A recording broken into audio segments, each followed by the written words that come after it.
A reading from 1 Kings, chapter 19. Hear the word of the Lord. Now King Ahab told Queen Jezebel everything Elijah the prophet had done and how he had killed all the prophets with the sword.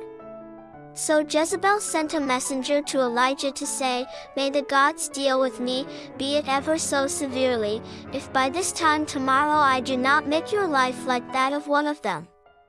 Elijah was afraid and ran for his life. When he came to Beersheba in Judah, he left his servant there, while he himself went a day's journey into the wilderness.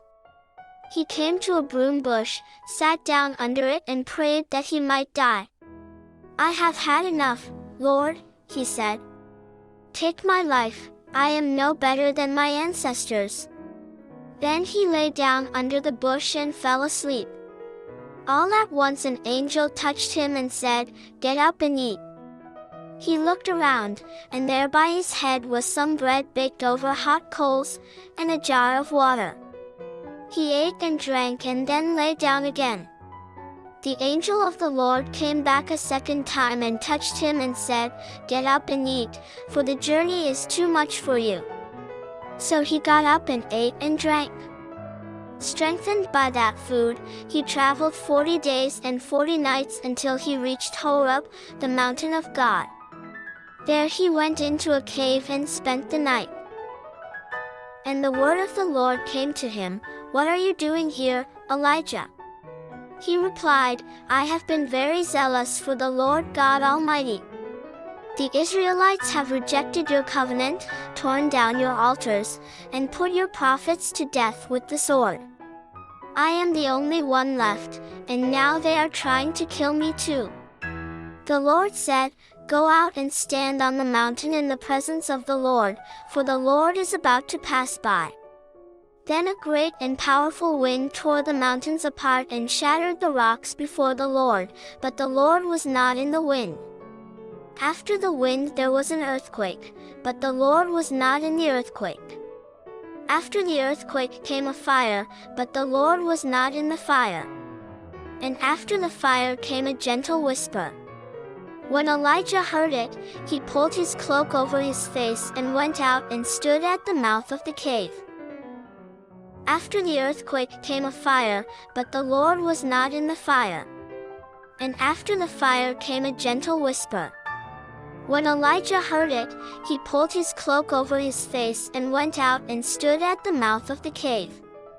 Then a voice said to him, "What are you doing here, Elijah?" He replied, "I have been very zealous for the Lord God Almighty.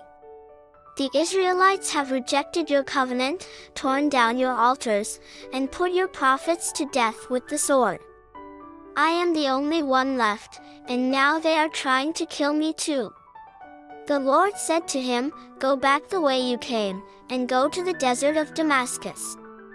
When you get there, anoint Hazael king over Aram.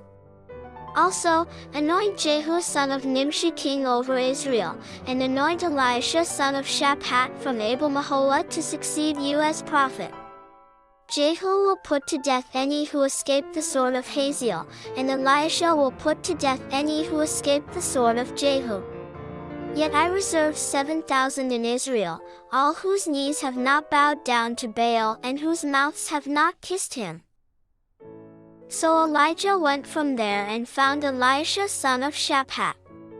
He was plowing with 12 yoke of oxen, and he himself was driving the 12th pair.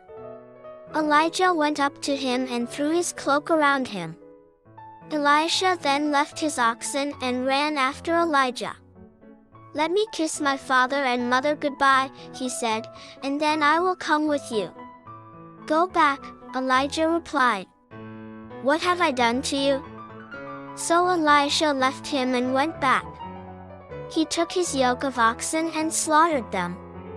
He burned the plowing equipment to cook the meat and gave it to the people, and they ate.